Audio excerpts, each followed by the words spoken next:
CM Siddu ದಾಖಲೆ ಬಿಡುಗಡೆ. ಅದರಲ್ಲಿ ಯಾವ್ಯಾವ ನಾಯಕರ ಹೆಸರಿದೆ ಗೊತ್ತಾ? ಮೂಡ ಕೇಸಲ್ಲಿ ಕಮಲದಳ ವಿಲವಿಲ. ಸಿಎಂ ಸಿದ್ದರಾಮಯ್ಯ ಇದೀಗ ರೊಚ್ಚಿಗೆದ್ದಿದ್ದಾರೆ. ತಮ್ಮ ವಿರುದ್ಧ ಬಿಟ್ಟಿ ಆರೋಪ ಮಾಡಿದ್ದ ಮೂಡ ಪ್ರಕರಣವನ್ನ ಅಕ್ಷರಶಃ ಕಮಲದಳದ ತಲೆ ತಿರುಗಿಸಿದ್ದಾರೆ.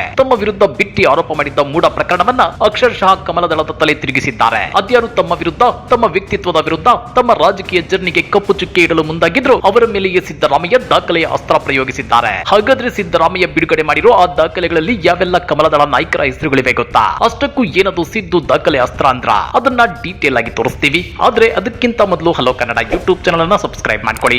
ಹಾಗೇನೇ ಪಕ್ಕದಲ್ಲಿರೋ ಬೆಲ್ ಬಟನ್ ಅನ್ನು ಪ್ರೆಸ್ ಮಾಡಿ. ಮೂಡ ಹಗರಣ ಸದ್ಯ ರಾಜ್ಯ ರಾಜಕಾರಣದಲ್ಲಿ ಸಿಕ್ಕಾಪಟ್ಟೆ ಸದ್ದು ಮಾಡ್ತಿರೋ ಪ್ರಕರಣ. ಇದರಲ್ಲಿ ಸಿದ್ದರಾಮಯ್ಯ ತಮ್ಮ ಪಾತ್ರ ಇಲ್ಲ ಅಂತಿದ್ರು ಬಿಜೆಪಿ ಜೆಡಿಎಸ್ ನಾಯಕರು ಮತ್ತು ಮೈನ್ ಸ್ಟ್ರೀಮ್ ಮಾಧ್ಯಮಗಳು ಸಿದ್ದರಾಮಯ್ಯನವರ ಕೈವಾಡ ಇದೆ ಅನ್ನೋ ರೀತಿ ಬಿಂಬಿಸುತ್ತಿವೆ. ಬಿಜೆಪಿ ನಾಯಕರು ಹುಟ್ಟು ಹಾಕಿರೋ ಈ ಕಪಟ ನಾಟಕದ ಪ್ರಕರಣ ಇದೀಗ ಪಾರ್ಲಿಮೆಂಟ್ ನಲ್ಲೂ ಸದ್ದು ಮಾಡ್ತಿದೆ. ಅಂದ್ರೆ ಸಿದ್ದರಾಮಯ್ಯನವರ ಮೇಲೆ ಗುರುತರ ಆರೋಪ ಹೊರಿಸೋದು ಮತ್ತು ರಾಜ್ಯ ಕಾಂಗ್ರೆಸ್ ಸರ್ಕಾರವನ್ನ ಕಟ್ಟಿ ಹಾಕೋದು ಬಿಜೆಪಿ ನಾಯಕರ ಅಸಲಿ ಪ್ಲಾನ್ ಅನ್ನೋದು ಇಲ್ಲಿ ಬಟಾ ಬಯಲಾಗುತ್ತಿದೆ. ಇದರಿಂದ ರೊಚ್ಚಿಗೆದ್ದ ಸಿಎಂ ಸಿದ್ದರಾಮಯ್ಯ ಇಷ್ಟು ದಿನ ಬರೀ ಬಾಯಿ ಮಾತಲ್ಲಿ ಆರೋಪವನ್ನ ತಳ್ಳಿ ಹಾಕ್ತಾ ಇದ್ರು. ಆದ್ರೆ ಇವತ್ತು ದಾಖಲೆಗಳನ್ನ ಮುಂದಿಟ್ಟು ಕಮಲದಳ ಪಕ್ಷಗಳ ನಾಯಕರ ಬೆವರಿಳಿಸಿದ್ದಾರೆ. ಬಿಜೆಪಿ ಜೆಡಿಎಸ್ ಜಂಟಿ ಸುಳ್ಳುಗಳಿಗೆ ಬಿಜೆಪಿ ಜೆಡಿಎಸ್ ಸದಸ್ಯರ ಸಮ್ಮುಖದಲ್ಲಿ ಆಗಿರೋ ಮೂಡ ನಿರ್ಣಯಗಳ ಕುರಿತು ಸಿಎಂ ಸಿದ್ದರಾಮಯ್ಯನವರು ಮಾತನಾಡಿದ್ದಾರೆ.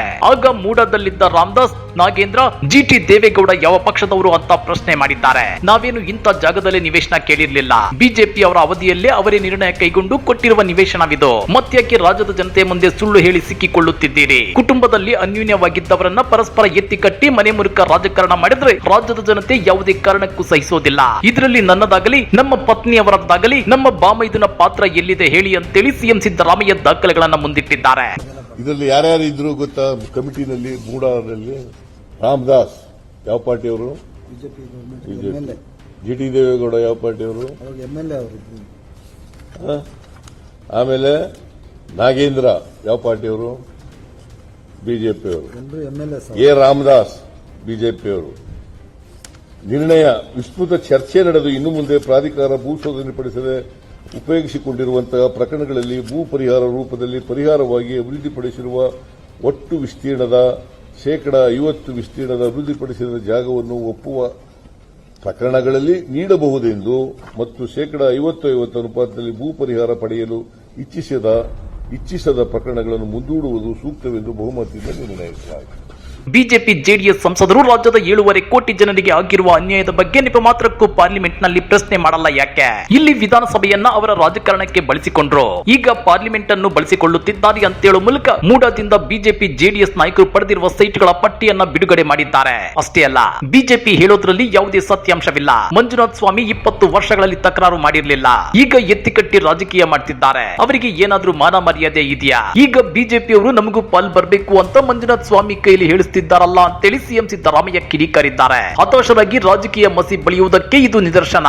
ಸರ್ಕಾರಕ್ಕೆ ಅವರು ಬರೆದುಕೊಟ್ಟ ಹೇಳಿಕೆ ಮೇಲೆ ದೇವರಾಜ್ಗೆ ಮ್ಯೂಟೇಷನ್ ಆಗಿದ್ದು 20 ವರ್ಷದಿಂದ ಜಗಳ ಇಲ್ಲದ ಕುಟುಂಬದಲ್ಲಿ ಜಗಳ ತಂದಿದ್ದಾರಲ್ಲ ಬಿಜೆಪಿಯವರು. ಇಂಥವರಿಗೆ ಏನಂತ ಕರೆಯೋದು? ಮನೆ ಮುರುಕರು ಇವರು ಅಂತೇಳಿ ಸಿಎಂ ಸಿದ್ದರಾಮಯ್ಯ ವಾಗ್ದಾಳಿ ನಡೆಸಿದ್ದಾರೆ. ಮಂಜುನಾಥ ಸ್ವಾಮಿ ಕರ್ಕೊಂಡು ಹೋಗಿ ಇತ್ತೀಚೆಗೆ ದೇವರಾಜ್ ಅವರು ನಮ್ದು ಹಕ್ಕಿದೆ ಈ ಜಮೀನ್ ಮೇಲೆ ಅಂತೇಳಿ ಕರ್ಕೊಂಡು ಹೋಗ್ಬಿಟ್ಟಿದ್ದಾರೆ.